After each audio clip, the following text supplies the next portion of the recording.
இந்த பெரிய கூடைக்கு வந்து நம்ம கைப்பிடி போட போகிறோம். அது வந்து முறுக்கு கைப்பிடி. நம்ம வந்து உருட்டை கைப்பிடி போட்டோம் அப்படின்னா வெயிட் வந்து தாங்காது. அதனால் பெரிய கூடைக்கெலாம் முறுக்கு கைப்பிடி தான் ஸ்ட்ராங்காக இருக்கும். எப்படி போடுறதுன்னு பார்க்கலாம். இப்போ 3 ஒயர் நம்ம எடுத்துக்கணும் 4.5 அடியில். அதை வந்து நம்ம சென்டர் பார்த்து கூடையில் இந்த பக்கம் கோத்து இந்த பக்கம் எடுத்துருக்கோம். ரெண்டுமே ஈக்குவலாக வச்சுக்கணும். நம்ம வச்சுட்டு இப்போ இதுக்கு வந்து நம்ம ரன்னிங் ஒயர் மாதிரி தான் எடுக்க போகிறோம். இப்போ பாருங்கள், இந்த ஒயரை வந்து இது உள்ளே விடணும். விட்டுட்டு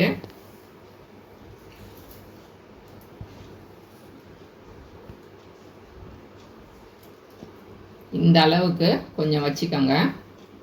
இப்போ இந்த ஒயரை இப்படி மேல் பக்கம் விட்டுடணும். கூடையோட பேஸ் வந்து நம்மளை பார்த்தா மாதிரி இருக்கணும். இப்போ பாருங்கள், இந்த பக்கம் 3 ஒயரு, இந்த பக்கம் 3 ஒயரு. நம்ம விட்டுருக்கிற ஒயர் வந்து கொஞ்சம் இருக்கிற மாதிரி பார்த்துக்கணும்.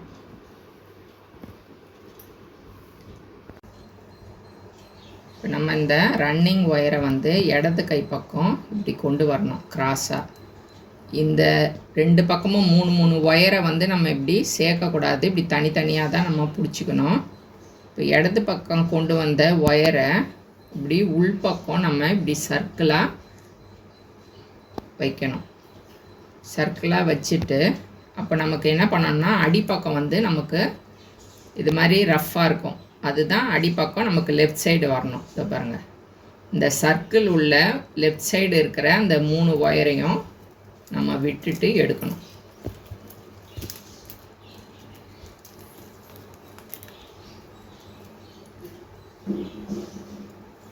இந்த ஒயரை நீங்கள் டைட்டாக இழுத்துருங்க.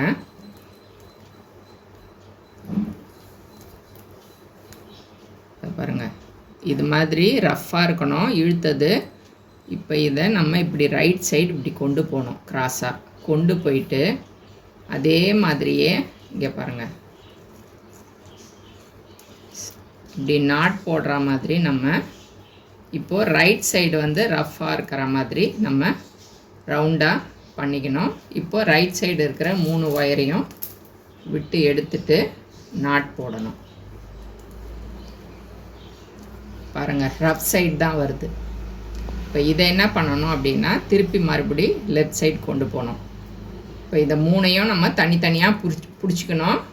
ஏன்னா நம்ம லெஃப்ட் சைடு கொண்டு போகும்போது ஒயரை இந்த பக்கம் இருக்கிற 3 ஒயரை உள்ளே விட்டு எடுக்கணும். ஒயரை ரைட் சைடு கொண்டு போகும்போது ரைட் சைடு இருக்கிற 3 ஒயரையும் உள்ளே விட்டு எடுக்கணும். இது மாதிரி நம்ம மாற்றி மாற்றி போடணும். இந்த நம்ம இது மாதிரி வளைவாக வளைக்கிறது தான் ரொம்ப முக்கியம்.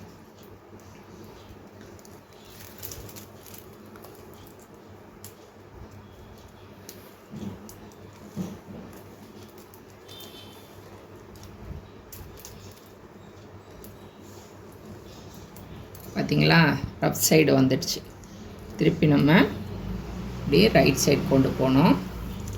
கொண்டு போயிட்டு உள்பக்கம் இது போல் ரவுண்டாக வளைக்கணும். இப்போ இதில் ரைட் சைடு இருக்கிற 3 ஒயரை மட்டும் இது உள்ளே விட்டு இப்படி எடுத்துடணும். எடுத்துட்டு கீழே இப்படி நாட் மாதிரி இழுத்திங்க அப்படின்னா நல்லா ஸ்ட்ராங்காக வந்துடும். இந்த 3 ஒயரை மட்டும் நம்ம கரெக்டாக பிடிச்சிக்கணும். இப்போ பாருங்கள், ரஃப்பாக இருக்கு இல்லையா? திருப்பி லெஃப்ட் சைடு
இதே மாதிரி இப்போ நான் எடுத்திருக்கேன் இல்லையா, இந்த ஒயர் முழுக்க நீட்டாக நான் போட்டுட்டு சொருகிற ஒயர் வரைக்கும் விட்டுட்டு நான் காட்டுறேன் உங்களுக்கு.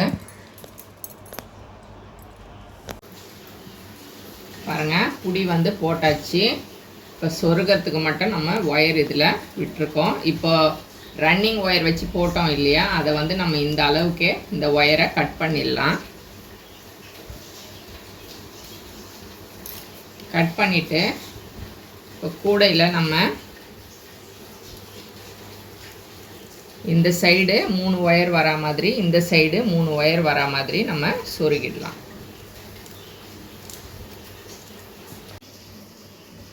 இப்போ ஒரு பக்கம் 4 ஒயர் இருக்கும், ஒரு பக்கம் 3 ஒயர் இருக்கும்.